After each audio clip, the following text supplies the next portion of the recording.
अस्सलामुअलैकुम। आज का जो बेसिकली हमारा टॉपिक है वो टाइम वैल्यू ऑफ मनी पे है और ये एक ऐसा चैप्टर है जो कि ACCA CA मास्टर्स लेवल पे और एक बुनियादी लेवल पे जो है वो सिखाया जाता है इंटर कॉमर्स के बच्चों को।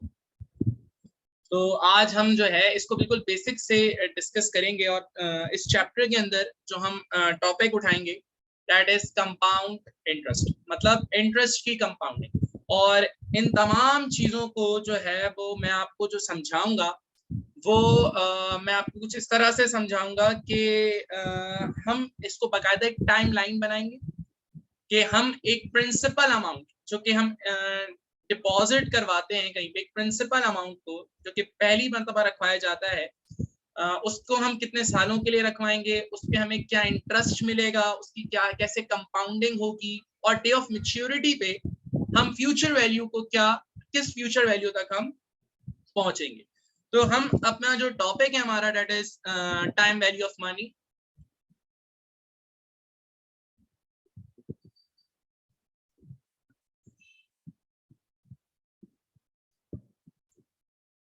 Time value of money.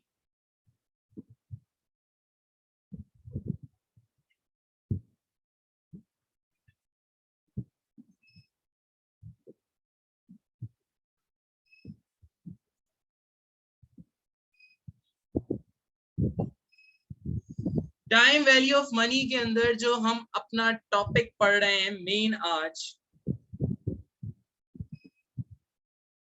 वो है हमारे पास कंपाउंड इंटरेस्ट। देखिए, कंपाउंड इंटरेस्ट का अगर मैं आपके सामने फॉर्मूला लिख दूं और उस फॉर्मूले को मैं एज इट इज सॉल्व कर दूं, put the values get the answer वाला हिसाब किताब करूं, तो वो मुनासिब नहीं होगा। मैं आपको इसकी डिटेल में लेके जाऊंगा कि इंटरेस्ट की कंपाउंडिंग होती कैसे है, what is the meaning and what is the reason कि इंटरेस्ट की कंपाउंडिंग का मतलब क्या है, कैसे, मतलब इसको प्रैक्टिकली तरह अगर दिखाना चाहें, किसी को इमेजिन करें, तस्वीर के अंदर उतारें, तो हम उसको किस तरह बताएंगे। तो हम सबसे पहले अपने पास एक डेटा जो है वो लिख लेते हैं कि हमें किस डेटा की कंपाउंडिंग करनी है इंटरेस्ट। तो सबसे पहले मैं अपने पास जो डेटा लेता हूं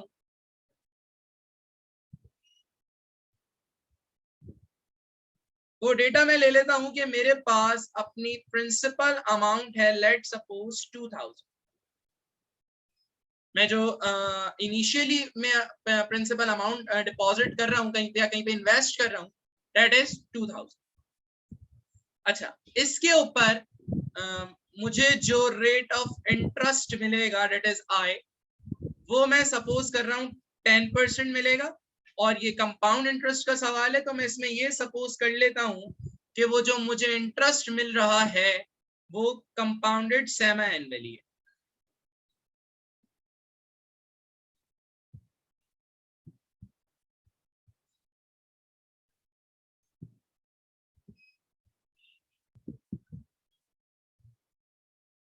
ये बात मैं लिख लेता हूं। उसके बाद मैं ये सपोज करता हूं कि मेरे पास जो टाइम पीरियड है दैट इज एम, वो है 2 इयर्स का और मुझे इसकी फ्यूचर वैल्यू नहीं मालूम। अब इस डेटा को अगर हम एक टाइम लाइन में समराइज करें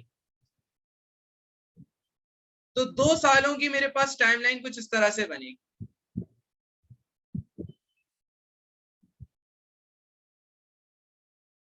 ये ईयर फर्स्ट की है, ईयर 1, जिसमें फर्स्ट मंथ को, जनवरी को, मैं प्रिंसिपल अमाउंट 2000 जो है वो इन्वेस्ट कर रहा हूं और ये कंपाउंडेड कब होगी, जून की 30 को, और फिर जुलाई की 1 से स्टार्ट होगी इसकी कंपाउंडिंग और खत्म होगी दिसंबर की 31। ये ईयर 1 की बात होगी। अब ईयर 2 पे अगर मैं आता हूं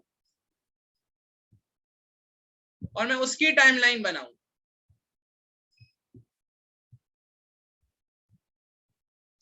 तो ये ईयर 2 की मेरी स्टार्ट होगी कंपाउंडिंग कब से? जनवरी से,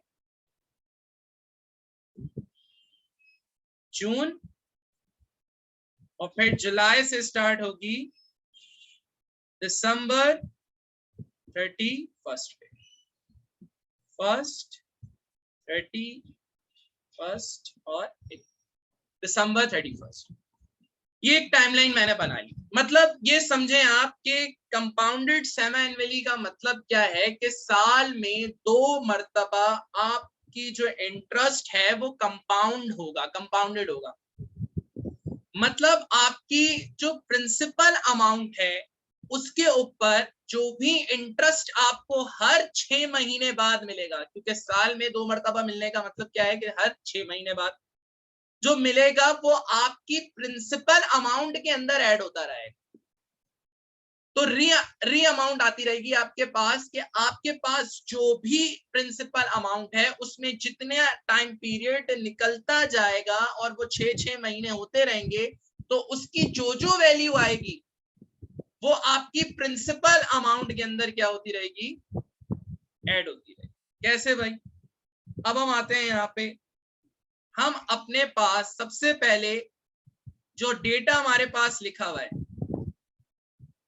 इस डेटा से हम सबसे पहले ईयर 1 का काम कर लेते, मतलब फर्स्ट पीरियड का काम कर लेते हैं कि फर्स्ट पीरियड में ऐसा क्या होगा। देखिए फर्स्ट पीरियड के अंदर जो मेरे पास अमाउंट थी वो थी कितनी? 2000, that is my principal amount. उसमें मुझे जो इंटरेस्ट मिल रहा था वो कितना मिल रहा था? 10%, तो 10 डिवाइड बाय 100।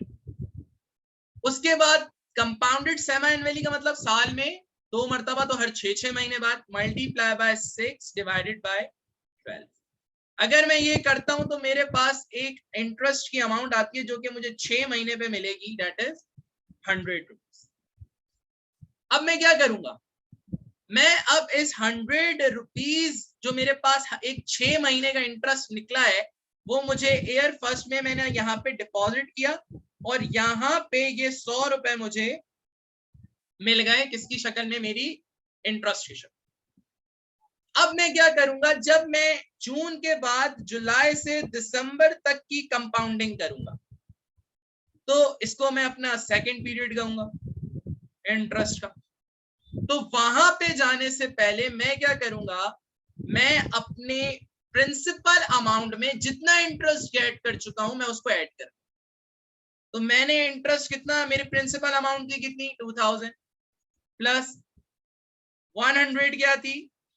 Interest amount. तो मेरे पास जो वैल्यू निकलती है वो कितनी निकलती है? 2100 multiply by 10 divided by 100 multiply by 6 divided by 12। तो फिर मेरे पास जो इंटरेस्ट की वैल्यू आती है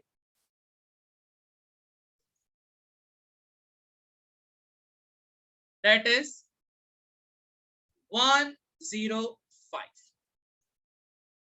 मतलब यहां पे जो मैंने इंटरेस्ट कमाया है वो कितना है? 105। जितनी आपकी कंपाउंडिंग जो है वो जल्दी जल्दी होगी उतना रेट ऑफ इंटरेस्ट आप क्या करोगे? जितनी जितनी कंपाउंडिंग ज्यादा जल्दी होगी आपकी उतना ज्यादा अच्छा आपको इंटरेस्ट क्या मिलेगा? आपकी इन्वेस्टमेंट पे मिलेगा। मतलब मैंने 2000 रुपए जो है इन्वेस्ट किए, उसमें मैंने कहा कि हर 6 महीने बाद आपको इंटरेस्ट मिलेगा। तो 6 महीने का जो इंटरेस्ट है वो मेरी प्रिंसिपल अमाउंट में क्या हो गया? ऐड हो।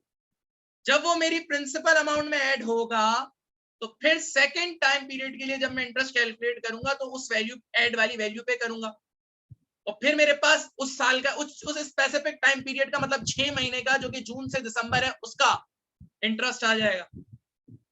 अब मैं क्या करूंगा? अब मैं जब थर्ड पीरियड पे जाऊंगा तो मेरे पास जो प्रिंसिपल अमाउंट थी मेरी वो कितनी थी भाई?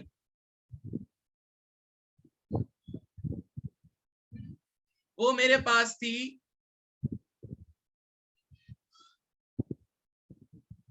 2000 प्लस। मैं क्या करूंगा इसके अंदर, सॉरी मेरे पास जो अमाउंट निकली थी वो कितनी थी, किस 2100 प्लस 105, इसके अंदर मैं क्या कर लूंगा, ऐड कर लूंगा। तो मेरे पास वैल्यू आएगी 2205 multiply by 10 divided by 100 multiply by 6 divided by 12। अब मैं ये करके मालूम करता हूं।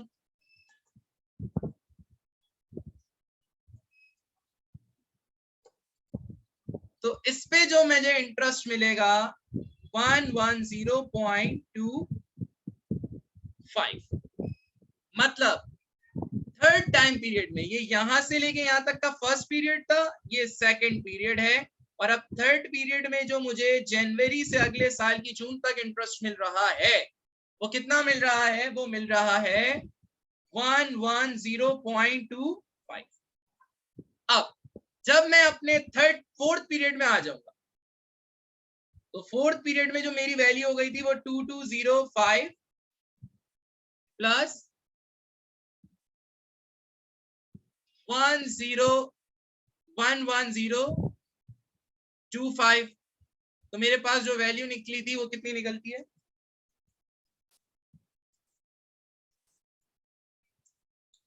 वो निकलती है 2315.25 multiply by 10 divided by 100 multiply by 6 divided by 12।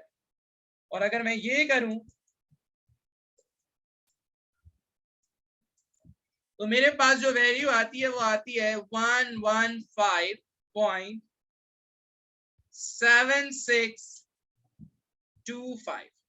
Sir आप हमें ये बताइए कि आप यहाँ पे अपनी पूरी जो वैल्यूज आ रही हैं आपकी कंपाउंड इंटरेस्ट की, जो कि कंपाउंड हो रहा है, आप पूरी वैल्यूज क्यों लिख रहे हैं? इसकी एक रीजन है। इसका रीजन ये है कि मैं यहाँ पे जो वैल्यूज लिख रहा हूं, मैं इन्हीं आपको जो ये तमाम वैल्यूज जो मेरे पास इसका टोटल इंटरेस्ट आएगा, इसको मैं प्रिंसिपल अमाउंट में ऐड करके अपने पास एक वैल्यू निकाल लूंगा, और फिर मैं फॉर्मूले से इस डेटा की वही वैल्यू ला के प्रूव करूंगा, और आपको इसकी लॉजिक पता चलेगी कि आपने जब फॉर्मूला लिखा था तो put the values get the answer वाला क्या हिसाब था, और कंपाउंड इंटरेस्ट होता क्या है, इंटरेस्ट की कंपाउंडिंग कैसे होती है, यह बात आपको पता चलेगी। यहाँ पे भी साल 2 है और सेमी एनुअली है, लेकिन अगर 5 सालों और कंपाउंड हो रहा हो क्वार्टरली, तो इस तरह से हर एक स्टेप करना आपके लिए मुश्किल हो जाता है। इसीलिए आप क्या इस्तेमाल करते हो, आप फॉर्मूला इस्तेमाल। अब आप क्या करोगे भाई, अब आप अपनी तमाम इंटरेस्ट की वैल्यूज को क्या कर लोगे, एक जगह जमा कर। 100 प्लस 105 प्लस 110.25 115.76 एंड 25। तो आपके पास जो वैल्यू आती है वो आती है 431.0125। अब आपने क्या करना है, ये आपके 4 सालों का जनाब एक इंटरेस्ट है, इसके अंदर आप ऐड करो अपनी प्रिंसिपल अमाउंट जो कि आपने रखी थी, दैट इज योर 2000।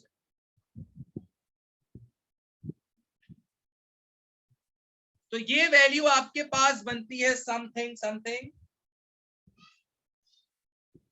2431.0125। अब आपने क्या करना है, आपने इस वैल्यू को याद रखना है। ये जो वैल्यू आई है ना आपकी, इसके अंदर आपकी प्रिंसिपल अमाउंट और आपके 2 सालों का इंटरेस्ट, जो कि क्या है, सेमी एनुअली पे है, और ये सेमी एनुअली कैसे निकला है, ये सेमी एनुअली ऐसे निकला है कि हर 6 महीने का इंटरेस्ट आपकी वैल्यू प्रिंसिपल अमाउंट में क्या होता रहा, ऐड होता रहा, और इसी तरह आपके हर 6 महीने का इंटरेस्ट आया, उस इंटरेस्ट को आपने क्या किया, अपनी प्रिंसिपल अमाउंट में ऐड कर लिया। तो आपके पास एक तरफ आपके 431.0125 इंटरेस्ट की अमाउंट है 4 सालों की, जो कि हर 6 महीने पे क्या है, कंपाउंडेड है, और आपकी 2000 प्रिंसिपल अमाउंट है। तो टोटल जो आपकी फ्यूचर वैल्यू बनती है, जिसको मैं ए बोल सकता हूं यहाँ पे, वो कितनी है, 2431.0125। अब मैं क्या करूंगा, अब मैं अपना जो कि हमें फॉर्मूला गिवन है वो फॉर्मूला लिख लेते हैं भाई। फॉर्मूला हमसे क्या कहता है, फॉर्मूला है A equals to P upon 1 plus I upon M.